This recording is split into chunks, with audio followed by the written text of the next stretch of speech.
Modernization really exposes these inconsistencies and often tends to break stuff too if it's not addressed, and some things just aren't compatible anymore. So success requires getting everyone onto the same standard baseline before you can take advantage of these new capabilities.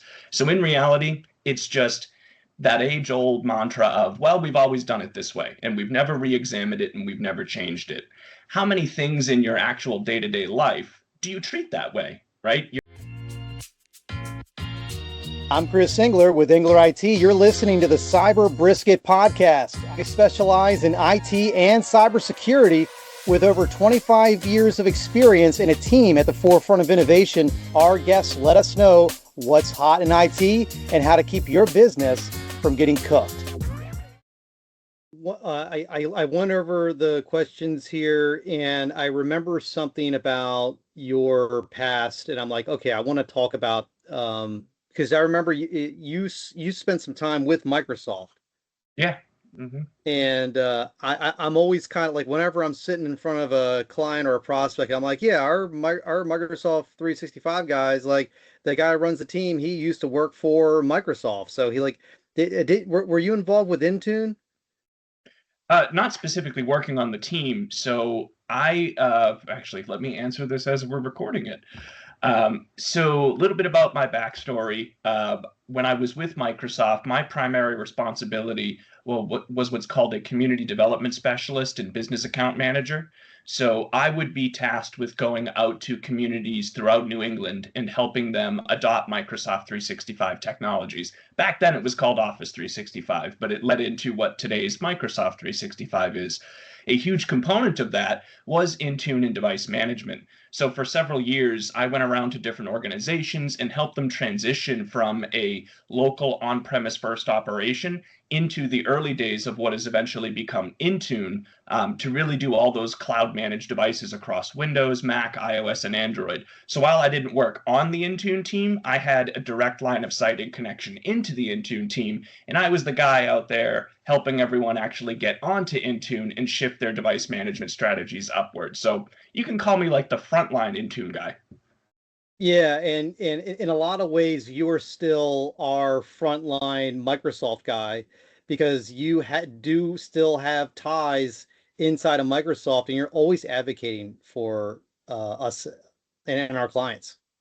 Yeah, absolutely. So every piece of feedback, everything that comes up in the MSP space, a lot of that has been shaped by the feedback I've gotten from the MSP community. It was funny when I first came over into the MSP space, having really, really drunk that Microsoft Kool-Aid, I learned a lot about what is and is not type of deal.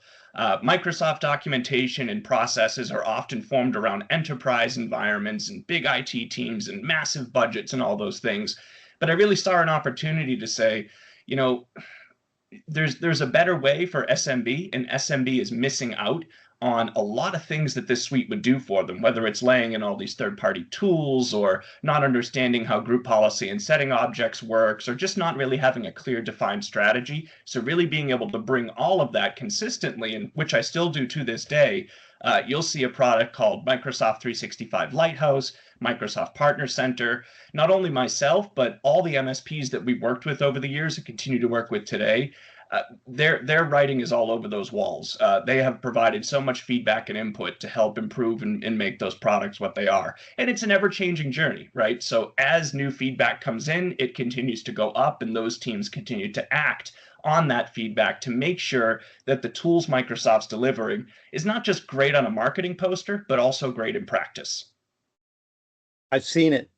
I've seen it in real time. I mean, one week you're in there and something's not quite right or the way it needs to be, and a week or two later, you got exactly what you need.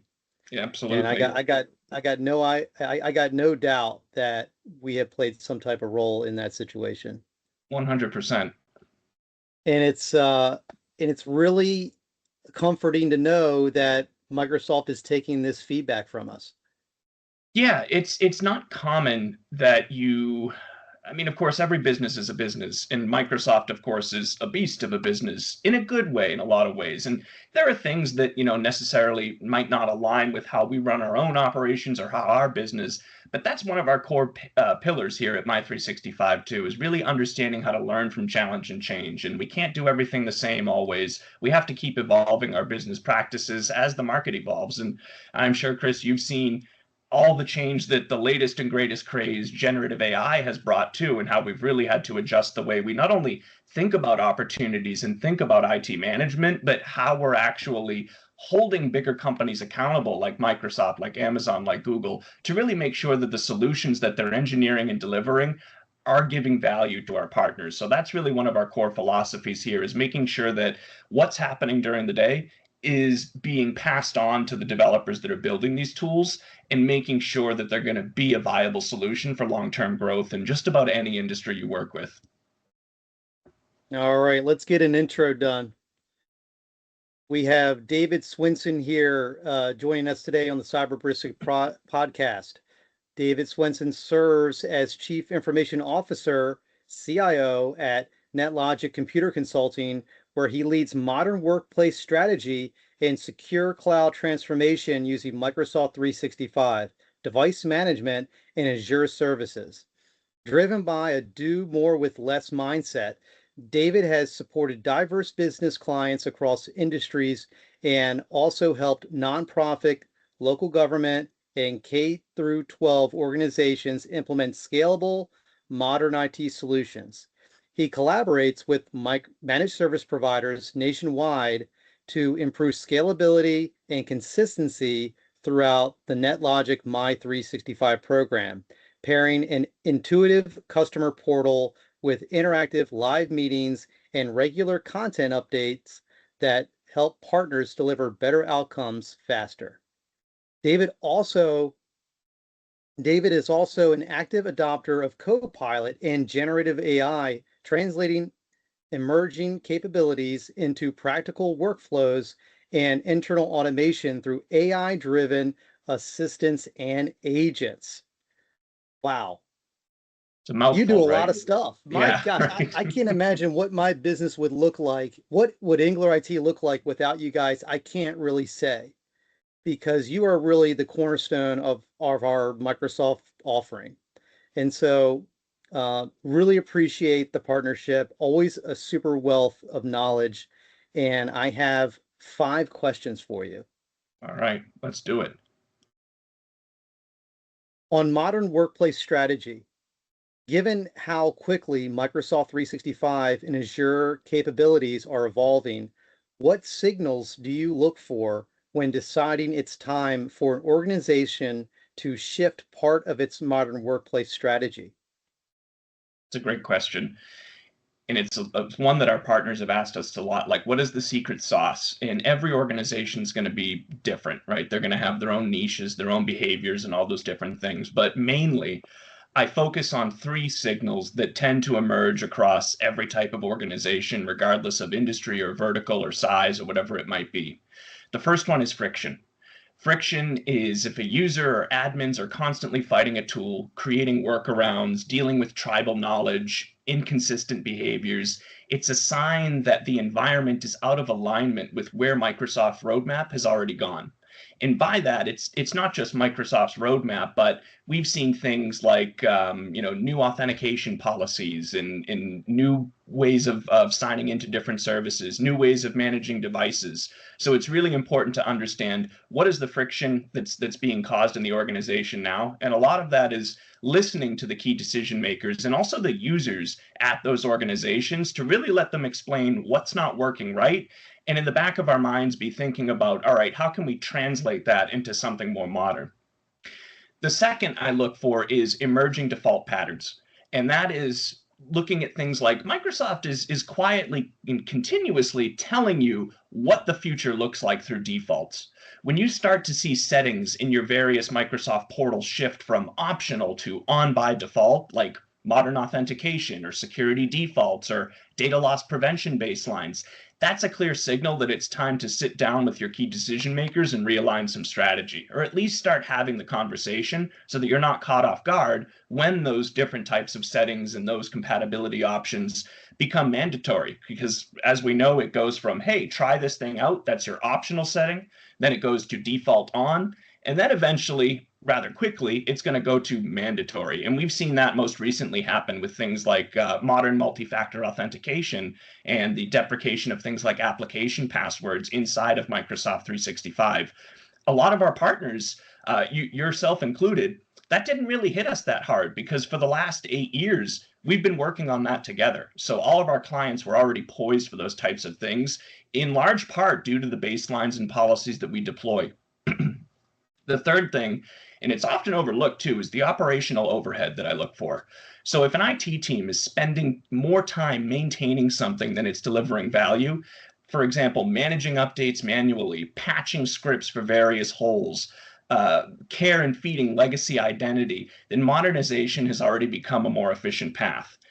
I don't chase every new feature. I watch for when the cost of shifting becomes higher than the cost of adopting what's now the norm. Mm. Wow, that makes a lot of sense. So I was actually, while you were speaking, was remembering a conversation that I had with a prospect just earlier today. Now I'm not going to name any names, but I was talking with their internal IT person, and they have completely bent over backwards from an IT perspective, using the tools way outside their intended use case in order to accommodate some users that maybe are not willing to learn how to use the modern workplace. Yep. Yep. It saves so much time and effort when you can get things standardized, which I'm sure we'll talk more about as we continue on here. But that's really the thing is don't adopt something just to try and do it. But in summary, examine your friction patterns, examine the emerging defaults coming in an organization through your Microsoft partnership or admin centers, and really be thinking about that operational overhead that you just mentioned. How much time are we spending, or for lack of a better word, wasting trying to chase those old processes when there's already a better way? And does it require a little adjustment? Yes, but what in business doesn't require adjustment and change if we want to keep growing, right? Sure, if you want to remain relevant when your competitors are adopting this stuff and using it the right way and running lean and mean and efficient, and you're kind of like if you're not doing the same thing, then you're going to be left in the dust. Yep, absolutely. Okay, so on supporting diverse organizations, you've worked with nonprofits, K through 12 organizations, government, and private businesses. What's one challenge that surprisingly appears across all sectors when they try to modernize IT? Of course, there's a lot, right? But the universal one that I've seen come up is the real biggest universal challenge is inconsistent foundations. And what I mean by that is every sector, no matter the size or the mission, has accumulated years of exceptions to every rule. Legacy policies, and that's the one thing we can't touch, right? Oh, we can't do that because we have this process. We're going to maintain this server because we don't want to deal with it, right? But in reality, that server's slowing them down and causing so much operational overhead, back to one of the first points that we made. So when it's time to modernize, the technical work is usually pretty easy, or simple, I like to say. It's unwinding the years of drift that slows everything down. So whether you're a school district, a nonprofit, a SaaS startup, a manufacturer, et cetera, the pattern's identical. No two devices are configured the same is an often finding. Security policies vary by department or function. Not sure why, it's just what it's been done. Identity and access decisions way back when it was first set up were made on an ad hoc basis, not in a strategic future thought type of basis. And legacy processes are surviving purely because they work well enough. And why change it, right? modernization really exposes these inconsistencies and often tends to break stuff too if it's not addressed, and some things just aren't compatible anymore.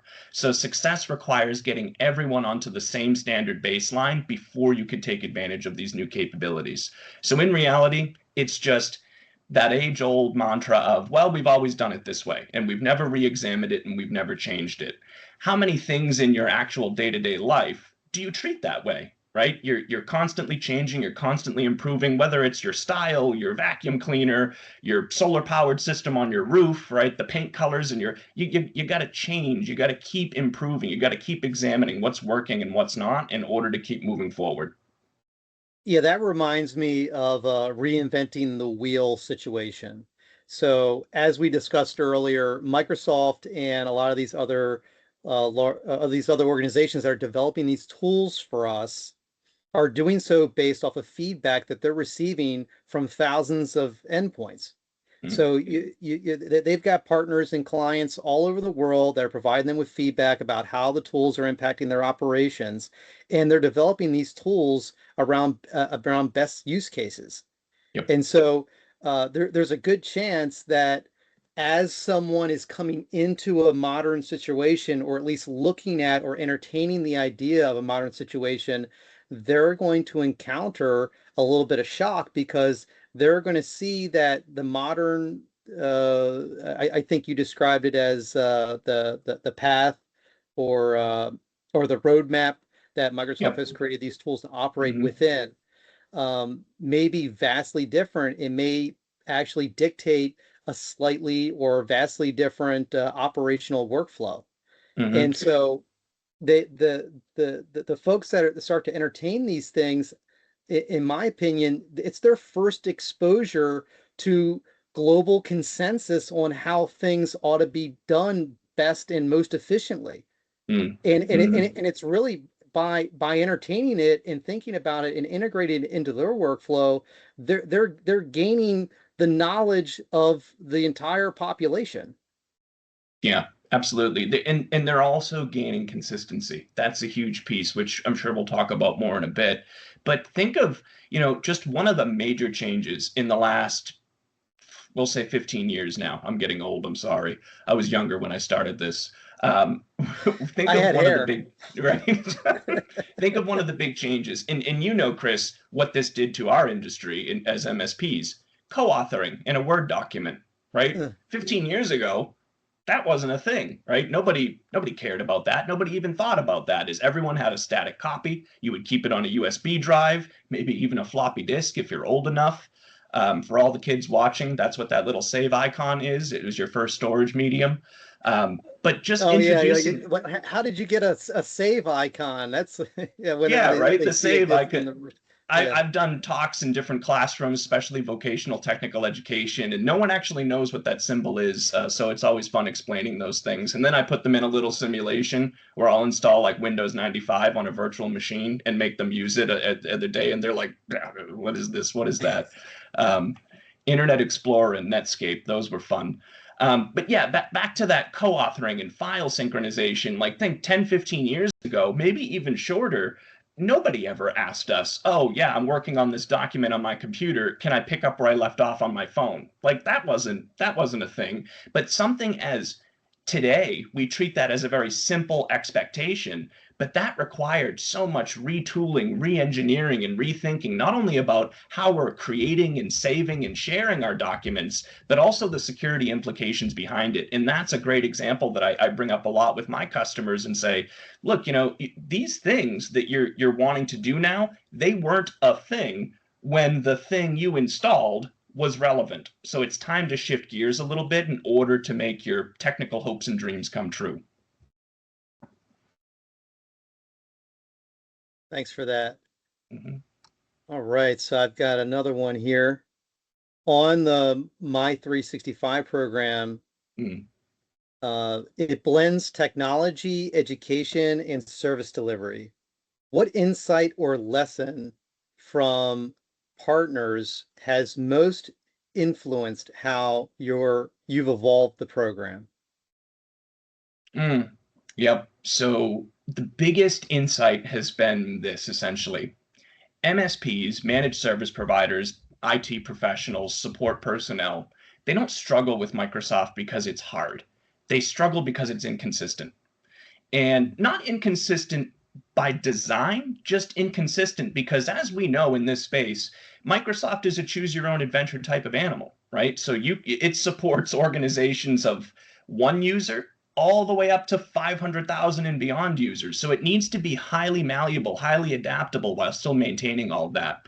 So when I first started the program, of course, coming from Microsoft, I didn't quite understand what that meant, but by people saying it's hard, because of course I was in these trainings and in these classes and in these workshops, and I'm saying, oh yeah, everybody does Intune, everybody does Azure AD, everybody knows these things. They don't. And Microsoft doesn't always do a great job of explaining it. So partners told me repeatedly over the years, every tenant behaves slightly different. Documentation doesn't match what we see in our portals or admin centers. And Microsoft support is unpredictable, right? So those three pillars of feedback really helped shape my 365's core philosophy, our own B2B MSP partner program. And that really is, MSPs don't need more features. They need consistency, predictability, and confidence. So we built my 365 around that. One, we have a shared baseline that behaves the same across every single tenant, whether you're in a healthcare system, a legal system, a government tenant in a sovereign cloud, or in a school system. It should be the same, as close as possible, with group exceptions and branding and all of that, but a shared baseline that delivers consistency across every tenant. And then education is a huge component of my 365. It's not just about let's give you the settings and let you run wild. What really separates us from other Microsoft partners that MSPs may choose to partner with is we want to teach you the thing that we just did for you. We want you to understand it. We want you to be able to be that champion and grow with the product. So it's education that matches real world behavior, not marketing pages or marketing flyers, because we all know big tech companies, they love their marketing. If it was up to them, every single worker would be an AI bot at this point in time.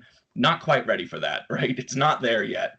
And then on top of that, the third real point that we built into my 365 is repeatable processes that eliminate guesswork. How do we know where our policies are controlled? Which conditional access is controlling that? Hey, I got a security alert or a signal here. Without the standardization and consistency of our baseline, everyone's tenant is named differently, every policy is different, every value is different. And we talked about operational overhead with legacy software, but you could just as quickly back yourself into a really expensive operational overhead problem if your setups are not consistent. So those three pillars, shared baseline, education that matches real world behavior, not marketing buzzwords, and repeatable process that eliminate guesswork. The program keeps evolving because partners keep reminding us that clarity and confidence matter more than complexity. Sure, and also, since we're tooting your horn here, I will say that I've always appreciated how available you and your team are. So if I ever need anything, I can go in the Teams channel. You guys are holding meetings with the membership with us like twice a week, and we can always get in. And if we have a question, something comes up, because Lord knows, one day Microsoft comes out with something that changes that changes the interface somewhere, and now we don't know how to do something, and then we're kind of scrambling at that point, trying to figure out, well, what do we do, because now the world's different. So right. Yeah, so whenever Microsoft pulls the rug out from under us, you guys are always there to give us a soft fall. So I do appreciate and that's our real commitment, and that's been the biggest, I think, sticking point for a lot of partners. The majority of partners that signed up with me back in 2018 are still with me, or they're still here with this program. And that has a lot to do with the nature of the beast, right? These things are going to keep evolving. These things are going to keep changing, which is a turnoff for some people, but it also, I don't know, for me, it's exciting. And for my team, it's also exciting. Now, there are challenges to that. I get it. But it's making sure that we stay on top of those things, because our commitment to our MSP partners is, one, availability. Yes, we got to be as available as possible, and it has to feel native. You should communicate with us using the same tools that you do every day. Teams, SharePoint, OneDrive, Exchange, all those different areas. So it's eating your own dog food type of stuff that we practice as well. I'll tell my joke. I don't know if now's a good time to tell it, and I'm sure the audience or some people have heard me say it at different shows before, but do you know why they call it Azure? No. Because as you're learning it, they're changing it.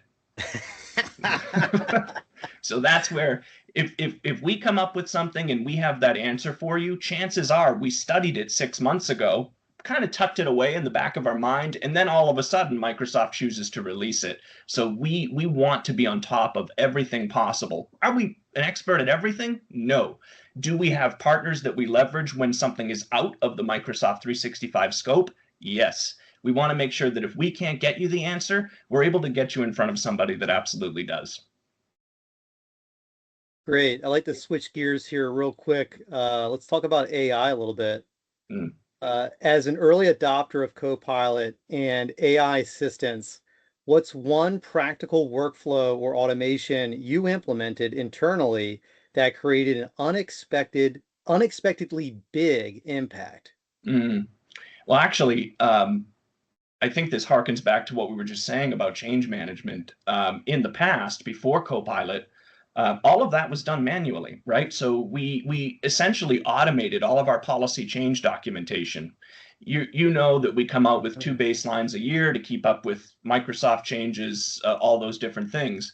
And as we refine our Intune and security baselines that get deployed to our tenants, we used to manually document every single version, every single change, and the impact analysis report. And it was, because I was the one doing it for a long time and still am, it was tedious and it was error prone, right? You're going to stop something, you're going to come back to it. It took hours and hours, if not days and days, just to complete one document effectively with all the hundreds of different configurations that get deployed to tenancies. So now we're able to leverage Copilot to instantly compare baseline versions, identify changes across configuration profiles, draft change logs automatically, and generate customer-facing what to expect and user guide summaries. So it really, the adoption and the infusion, or I would say early adoption that we did of Copilot and AI, is it turned multi-hour, multi-day processes into minutes. But the real world impact was actually cultural, not technical. It created a space for our team to focus on improving the baseline instead of documenting it. So the quality of our work went up because the administrative overhead plummeted. And that's really what we like to see as we deploy Copilot and AI, not only for our MSP partners, but for their customers too. If someone's pitching me an idea for an agent, I'm not going to say, oh, yeah, that's awesome, just because I want to sell you a service. I'm going to say, well, maybe an agent's a little overkill in this case, or no, an agent is perfect for this case. Let's show you what can be done. But yeah, ultimately, it really took us from constantly focusing on documentation, constantly focusing on change management to be able to have more human-like conversations like we're doing right now. Great. So on doing more with less, you emphasize, and this really speaks to one of Engler IT's core values, because we believe in keeping things simple too. We oftentimes use a quote from Steve Jobs to demonstrate that to our prospects and our clients. But the question is, you emphasized this do more with less philosophy. So, well, where do you think organizations most underestimate the power of simplification in their IT strategy? So it's funny, when I talk about simplifying IT, a lot of folks, they misunderstand that, and they think it's about removing choice, removing user choice, right? Locking things down, creating policies and all those things. But most organizations underestimate the power of fewer choices. Not fewer capabilities, fewer variations on a theme. So here's the truth. Every deviation in a policy, permission, device configuration, application distribution, it doubles, if not triples, the burden of the IT support team. Simplification is not just about restrictions. It's about reducing drift, eliminating exceptions, and standardizing the 95% so that the 5% can be handled with intention. Making the default path or making the default path too secure that much easier and that much simpler. So when we help organizations simplify, whether through the My365 baseline or modernizing their identity strategy, they almost always say the same thing after we're done.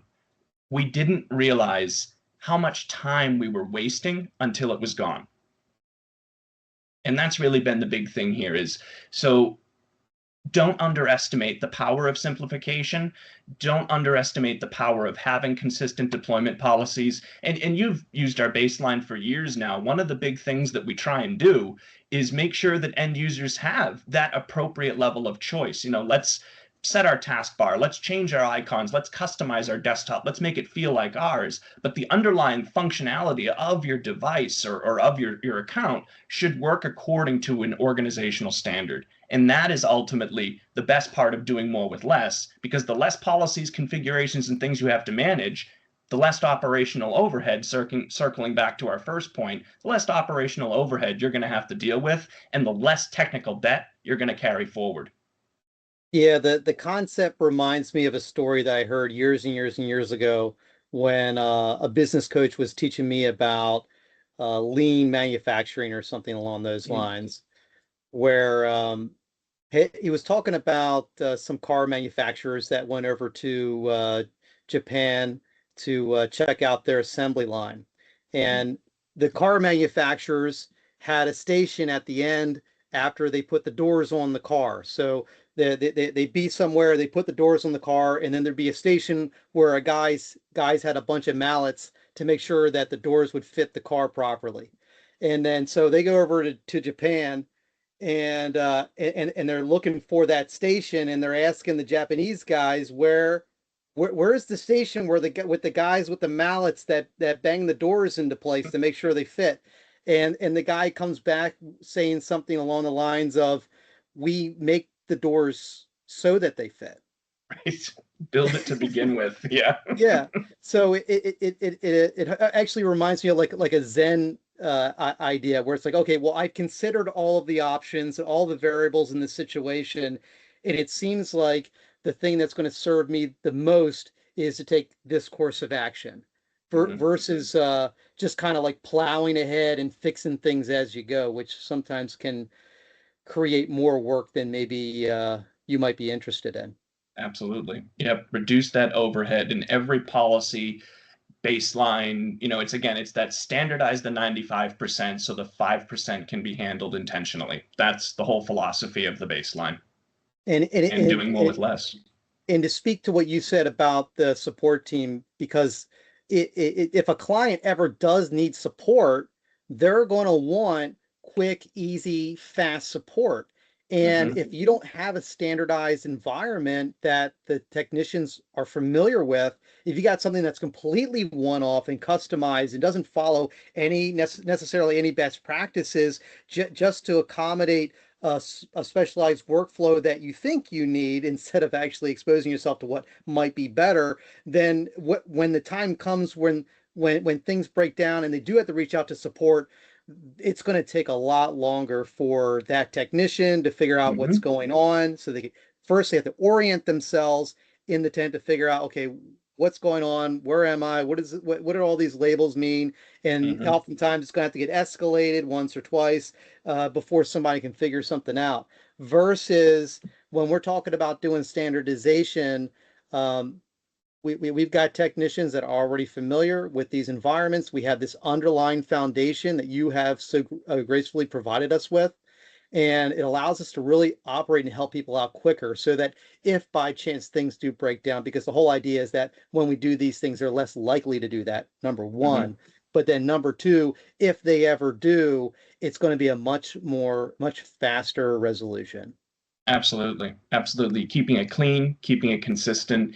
And it's that age-old thing that you'd hear at all the different, MSP groups is you're building for economies of scale. You want to be able to continue to scale your solution. The best way to scale is to do more with less. The best way to do more with less is to have consistency across your entire deployment mechanism. I totally agree. And that was actually my last question. So I think we did it. I'm really happy working with you guys. It's been going on for years, and I look forward to working with you still years to come. Likewise, likewise. And I hope I'll see you at some shows this year too. We'll be at Channel Pros in the spring and we'll be down at Seven Figures in the fall. So if we catch you there, looking forward to it. Thanks, David. Take care, sir. Take care. Bye-bye. You're listening to the Cyber Brisket Podcast, what's hot in IT and how to keep your business from getting cooked.